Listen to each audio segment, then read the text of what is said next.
everyone, it's Ludovica and welcome to my channel. We all know why you're here today. Either you're experiencing writer's block right now or you've experienced it in the past and you want to know how to overcome it when it knocks at your door again. We've all been there. We've all stared at a blank page for hours, thinking and thinking and thinking, and then 2 hours later. the only thing that we were able to write down was the title of our project. Disappointing, isn't it? But there is a way to overcome writer's block, and there is only one thing that you need to do. Creating a habit of writing, of course. Do you want to know how to do that? Stick around until the end of the video so that you don't miss any important detail. If you're new here, I'm Ludovica. I make videos on how to increase your productivity, manage your workload, and become the best version of yourself in your academic life and at work.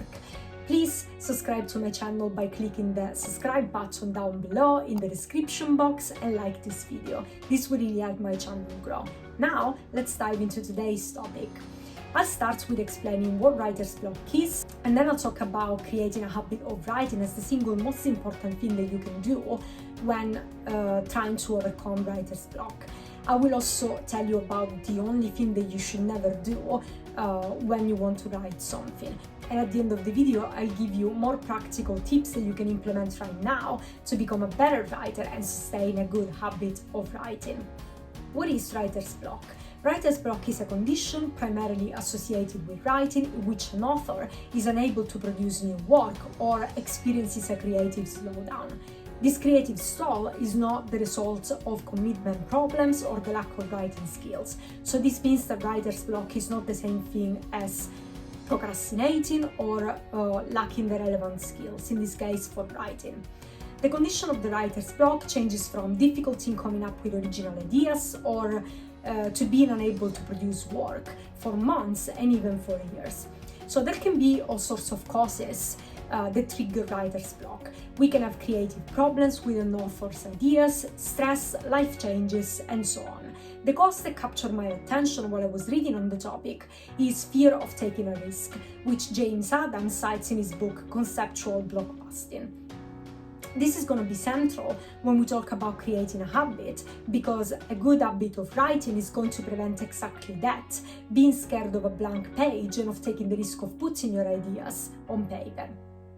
So how do we actively overcome writer's block? I have tried everything in the past: writer's retreats, online seminars on the topic, university workshops and boot camps, reading about writer's block. Nothing truly worked for me, until I realized that I was doing it all wrong. I mean, don't get me wrong, workshops, seminars and courses are very useful because they can teach you a lot about the process of writing, the different writing styles and everything that is related to the nitty-gritty mechanism of the writing process itself. So you can learn a lot from this. However, you can have a lot of theoretical knowledge on a subject without being able to translate the knowledge into practice. In my case, when it came to writing, my attitude was inherently going to cause me to fail, because every time I had a big writing project, I was sitting around waiting for inspiration to hit me. And that's something you should never do when trying to write something. Never, ever, I cannot stress this enough, sit around waiting for the big light bulb moment in your head. You might be asking, why is that? What kind of advice is she giving us? She's crazy. Well, think about it. Inspiration is a rare moment of creative burst when you feel very productive and full of ideas, but it doesn't come to you very often. It's rare and unpredictable, and you never know when it's going to present itself. You cannot plan your writing around those once in a blue moon moments where you are inspired to write. I personally experience these bursts of creativity every few months, once a month if I'm lucky, so if I sat around and waited for months, I would simply never get anything done on time. So waiting for inspiration when it comes to writing is a bad practice, not just because it's rare and unpredictable, but also because it trains your mind to wait until productivity comes to you. It doesn't teach you how to think of new ideas and how to be more productive. It teaches you to wait until ideas hit you. And you might be waiting for months, even for years, before you get to finish, if you get to finish your book, your paper, your music, anything that you want to work on. So how do we reverse this trend of waiting so that we are not enslaved to our ideas, but we are in charge of them? We do the exact opposite of sitting around and waiting for inspiration to come. We teach ourselves how to write and produce written work consistently. So there are a few things that you can do to create a good habit of writing, or any habit really. I follow this simple 3-step process. I make a plan, I gradually incorporate the plan into my schedule, and I do something, in this case writing, every day. So the first step is planning. Planning is very important because if you plan well, you can set yourself up for success relatively easily. So start by setting some goals that you want to achieve. In our case, it can be something very general, such as writing a book, or something as specific as writing a paper on a certain topic. Once you have your goal written down or clear in your mind, you're going to divide it into smaller and more manageable chunks. Writing a scientific paper or a book might seem a very daunting activity if you try to tackle it all at once. But if you break it into smaller parts, they're going to be easier to approach and to get done as well. You can think about the number of chapters that you would like your book to have, their content, of course, roughly, because this will evolve and change, and how to organize the material. And same goes for a scientific paper. You can think of the various sections and subsections of your paper, the data that you want to include, and how to organize it. Don't worry about this being super specific, because it doesn't have to be. You can jot down provisional notes that you can change and that will evolve as you progress in your writing. Plans can change, and that's okay. The second step is scheduling. Once you have your plan in place, think of how to include it in your schedule. Allocate a rough number of hours or days for each chapter of your book or part of your project, and think about your other commitments. How much time will you be able to dedicate to writing? Do you have a deadline to follow in completing your project? So once you have a sense of how long your project is going to take, or what other bits of works you need to complete, you'll be able to schedule in some writing time into your working week or to-do list.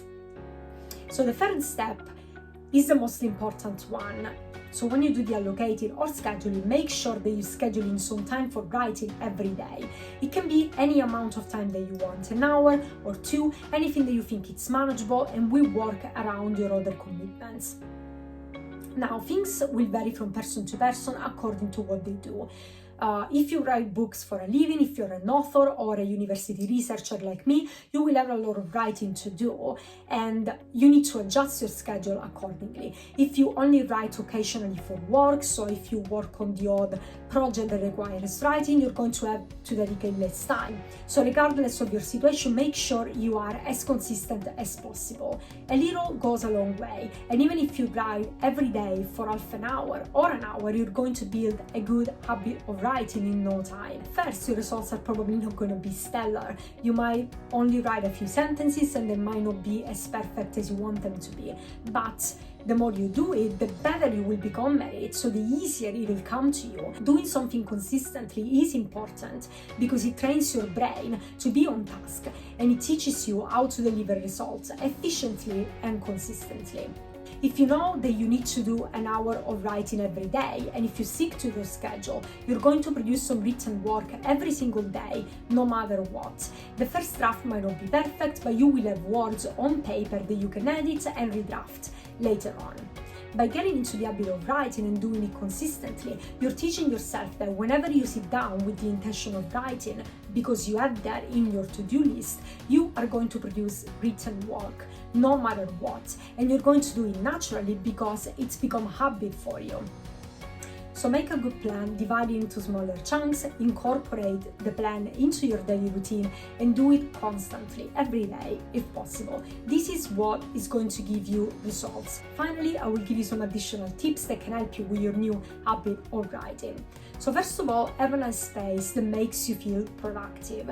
I try to clean my desk and to keep it organized, and I usually clean it either at the end of the day or at the weekend when I have time. I don't do it during the working hours because it will just be an excuse for me to procrastinate, and it will be a massive waste of time, so I try to do it when I'm not working. And I keep my desk and work setup very minimal. As you can see, there is not much on my desk. I have a second screen, I have an external keyboard, I have a bamboo stand for my laptop, my planner here, my coffee mug, obviously, because that's essential, and that's it. I try to keep it as minimal as possible so that I can really focus on what I'm trying to do.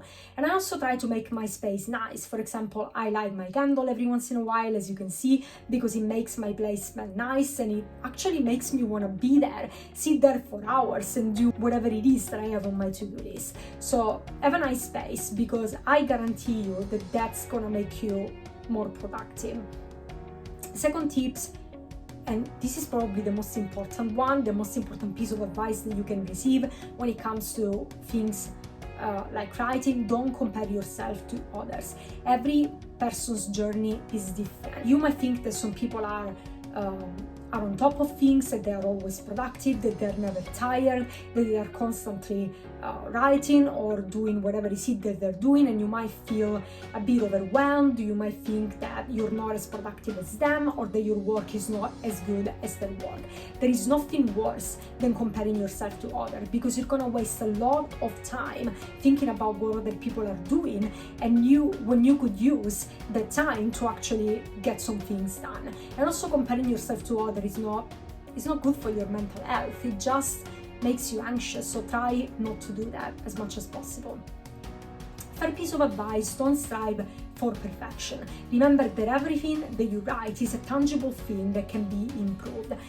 Your first draft is never perfect. I never like my first draft of anything, whether it is a scientific paper or a chapter of the dissertation that I'm writing. I never like what I'm writing. Like, the first draft is always ugly, but fortunately I have people that help me along my journey, like my supervisors or good friends that sometimes read what I'm writing and give me tips, or tell me, if there are blind spots in my chapter or my dissertation. So nothing that I ever write is perfect the first time, but it is better to have something that looks very ugly and imperfect rather than to have nothing, because if you have nothing on paper, there is nothing to improve, whereas if you have something, well, you get it, you can redraft it and make it better, and you have something to end in, whether it is a uni assignment or your dissertation or a work assignment. Even if it's not perfect, at least you have something,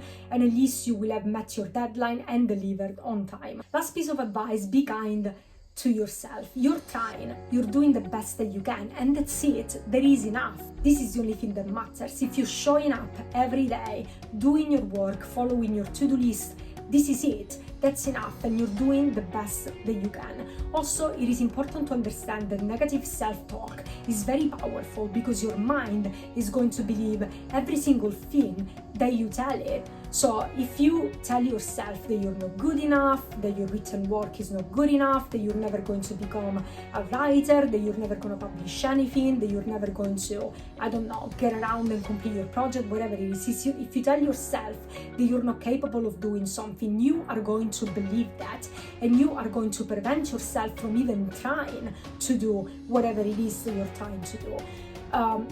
Try to do some positive self-talk, encourage yourself, reward yourself, and compliment yourself when you do something. If you sit down at your desk and you write even like 200 words, that's enough.